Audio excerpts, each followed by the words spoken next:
ọdún yìí lọ́dúnladé Adékọ́lá máa pé 49 years láyé.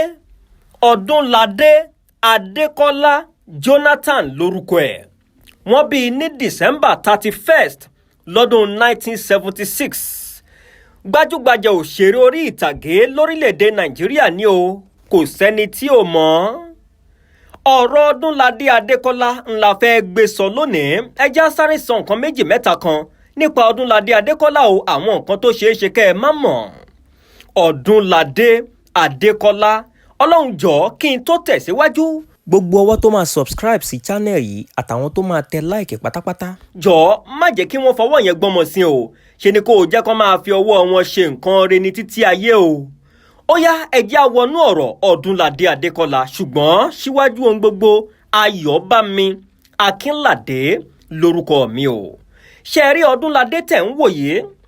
Ó gain popularity, ìyẹn ni pé ó di ìlú mọ̀ọ́ká lọ́dún 2003, ṣùgbọ́n àti 1996 ló ti bẹ̀rẹ̀ sí ní act movie o. Fíìmù kan wà tí Ìṣọ̀lá Dúrójayé tí gbogbo èèyàn mọ̀ sí Àlásàrì tí yẹn ṣe ní 2003, kọ́lọ́n jọ̀ọ́ kó bọ̀ kó túnbọ̀ fi ọ̀run kẹ́ Àlásàrì. Fíìmù yẹn wọ́n pè ní Àṣírí Gómìnà wa. Fíìmù yẹn gangan ló gbé Odunlade Adékọ́lá jáde o, ń ló jẹ́ kí gbogbo èèyàn kó mọ Odunlade Adékọ́lá láti ọdún 2003.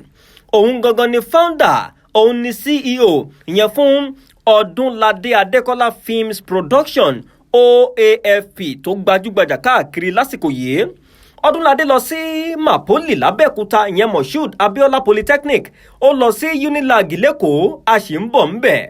Mo ní 1996 ló bẹ̀rẹ̀ àbí? Ó fẹ́ Ruth Adékọ́lá, ó bímọ 5. ẹ jẹ́ ń tọ́ bọ̀ àwọn nǹkan kan. Ìbẹ̀rẹ̀ pẹ̀pẹ̀ Odunlade Adékọ́lá, ìlú Abẹ́òkúta ni wọ́n bí sí o. Kódà Abẹ́òkúta ni wọ́n ti tọ́ tó ti dàgbà.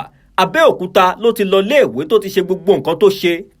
Abẹ́òkúta ló ti jẹ́ èèyàn, kódà títí di àsìkò yìí Abẹ́òkúta ló sì ń gbé. Ṣùgbọ́n Ọ̀tún Èkìtì gangan ló ti wá, ọmọ bíbí Ọ̀tún Èkìtì ni ní Èkìtì State. Báwo ni Odunlade ṣe lọ léèwé sí gangan? Ó lọ sí St John's Primary School àti St Peter's College ní Abẹ́òkúta. Lẹ́yìn ìyẹn òun náà ṣe WAEC bí gbogbo èèyàn ṣe ń ṣe WAEC. Ó lọ sí lẹ́yìn ìgbà yẹn ló wá lọ sí Moshood Abiola Polytechnic ìyẹn Mapoli lábẹ́òkúta. Ibẹ̀ ló ti lọ gbóyè diploma.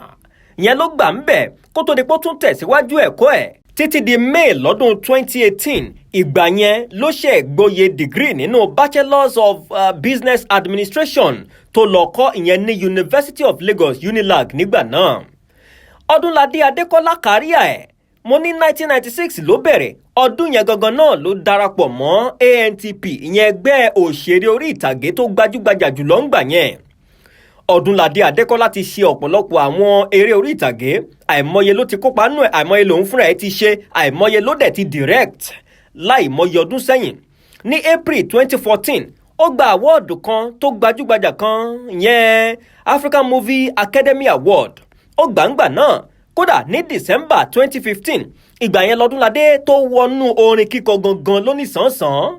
Ṣé ẹ mọ̀ pé ó ti kọ àwọn orin kan, ẹ̀yin tẹ́ ẹ bá mọ àwọn orin ẹ̀ tó kọ, ó ti kọ àwọn orin dáadáa, ó ti kọ àwọn orin dáadáa. Èmi ni eré kan ó fi kọrin àti àwọn orin bẹ́ẹ̀ ló fi kọrin. Ṣé rí àwòrán Odunlade Adékọ́lá ìyẹn fọ́tò ẹ̀, wọ́n máa ń lò dáadáa fún àwọn memes lórí íńtánẹ́ẹ̀tì, wọ́n máa ń lò dáadáa. Ní September 17 lọ́dún 2018, ọdún yẹn gangan, ọjọ́ yẹn gangan ni Odunlade Adékọ́lá tó di brand ambassador ìyẹn fún Revolution Plus Property Development Company, iléeṣẹ́ tó ń talẹ̀ tó gbàgbóró kan ni.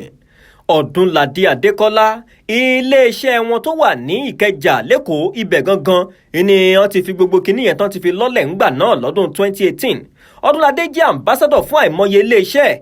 Ó jẹ́ ambassador fún Goldberg Beer, fún Globacom Telecommunications ìyẹn Glo, àti bẹ́ẹ̀ bẹ́ẹ̀ Twins Faja àti oríṣiríṣi àwọn companies bẹ́ẹ̀ ló jẹ́ ambassador fún wọn. Ẹ já wo Odunlade Adékọ́lá, bàbá tó bí ni Pastor Nathaniel A. Adekola tí bàbá náà ti dolóògbé báyìí, àti ìyá ẹ̀ Dickness Adekola, kọ́lọ́n kó túbọ̀ bá wa lọ́ra ẹ̀mí màmá, kó jẹ́ kí màmá pẹ́ láyé dáadáa. Bàbá Odunlade Adékọ́lá ó jẹ́ àgbà ọ̀jẹ̀ nínú ìjọ CAC, pásítọ̀ àgbà ni bàbá yìí jẹ́ o, yẹn lábẹ́òkúta. Kódà ìta ọ̀ṣọ́ ni ṣọ́ọ̀ṣì wọn wà lábẹ́òkúta. Odunlade Adekola nígbà tí wọ́n bí ọ̀gá akọrin ni bàbá ẹ̀ nígbà yẹn, ọ̀gá akọrin nínú ṣọ́ọ̀ṣì ni bàbá ẹ̀ nígbà náà, ló jẹ́ pé díẹ̀díẹ̀ kẹ̀rẹ̀kẹ̀rẹ̀ tí mú ẹlẹ́dẹ̀ ń wọgbà ló di pé bàbá Odunlade Adekola náà látòrí ọ̀gá akọrin ipò yẹn sún síwájú táwọn náà fi di pásítọ̀ nígbà náà. Ṣẹ́rí àti bàbá àti ìyá Odunlade Adekola ló jẹ́ pé àwọn méjèèjì máa mọ Ọlọ́run ọba gan ni òun, wọ́n súnmọ́ Ọlọ́run púpọ̀ bóyá torí ẹ̀ gan làdúrà Odunlade tó ṣe ń tètè gbà, ta ló mọ̀? Torí pé àwọn ẹni Ọlọ́run tí wọ́n ń gbàdúrà lójú méjèèjì ni àti bàbá àti ìyá Odunlade Adekola. Àwọn méjèèjì ọmọ Èkìtì ni wọ́n ti wá. Lọ́dún 2003 ìgbà yẹn ni Odunlade Adekola tó fẹ́ Ruth Adekola yẹn tó jẹ́ ìyàwó ẹ̀.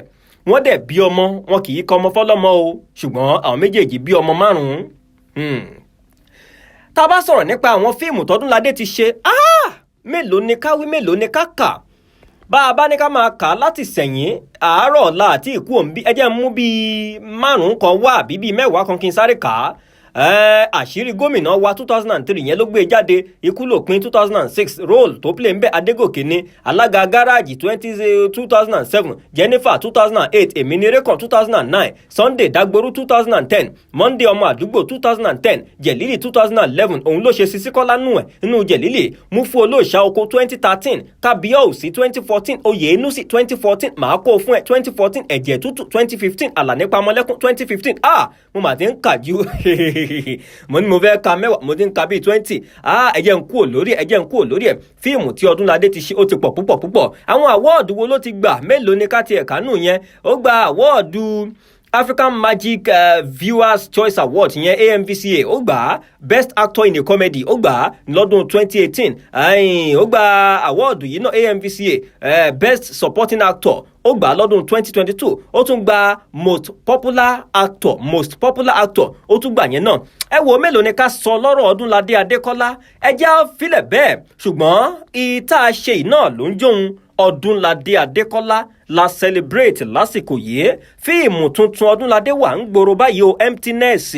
Ẹ̀yin èèyàn ẹ lọ wò ó. Mi ò kì í ṣe agbẹnusọ Odunlade, ṣùgbọ́n ẹ ti mọ̀ pé kò ní fún yín lófo, lèmi náà ṣe fẹnu sí. Ẹ ṣé púpọ̀. Odunlade ó tó celebrate now, la ṣe celebrate ẹ̀ torí pé ẹni tó ti forí gbági gbọ́pẹ̀ tóun náà ti wá ń ṣe dáadáa nínú ayé, tóun náà tún wá ń fa ọ̀pọ̀lọpọ̀ àwọn èèyàn tó ń bọ̀ lẹ́yìn tó ń fà wọ́n sókè. Ẹ wá gbọ́ ṣerú ẹnìyẹn ò tó celebrate ni. Akọni, a living legend, Odunlade Adekola. Ẹ gbọ́ náà, tí Odunlade bá ṣe 49 years lọ́dún yìí ní December ọdún yìí tó bá pé 49, next year ló máa pé 50. Akàsálíkù birthday Odunlade ti 50 yẹn máa lọ fàáfàá. Àgbọ̀ ń pẹ́ kànyán o, Odunlade náà ti ń wọ 50 lọ́nìyẹn o. Ẹ máa sọ pé àgbà ti ń dé, káwọn náà máa tẹ̀ jẹ́jẹ́, àgbà ti ń dé. Wọ́n wo àwọn skíìtì eléyìí tí wọ́n ń ṣe láti fi promote movie wọn Emptiness, mo kàn rẹ́rìn bàbá yìí ò mọ̀ pé àwọn ti dàgbà. Odunlade Adekola la celebrate. Ọlọ́run jọ̀ọ́ bá àwọn èèyàn tí wọ́n máa share fídíò yìí fún wọn ní nǹkan tí wọ́n ń fẹ́ o, torí kò sí bí èèyàn ṣe lè lóòótọ́ àbí dáa tó, á sì ní nǹkan tó ń fẹ́, fún wọn ní nǹkan tí wọ́n ń fẹ́ o. Ọwọ́ tí wọ́n fẹ́ fi share yìí jẹ́ kí wọ́n fi gba ohun rere ní kíákíá ni o. Ayọ̀bámi Akínládé lórúkọ mi. Odunlade Adekola la celebrate lónìí.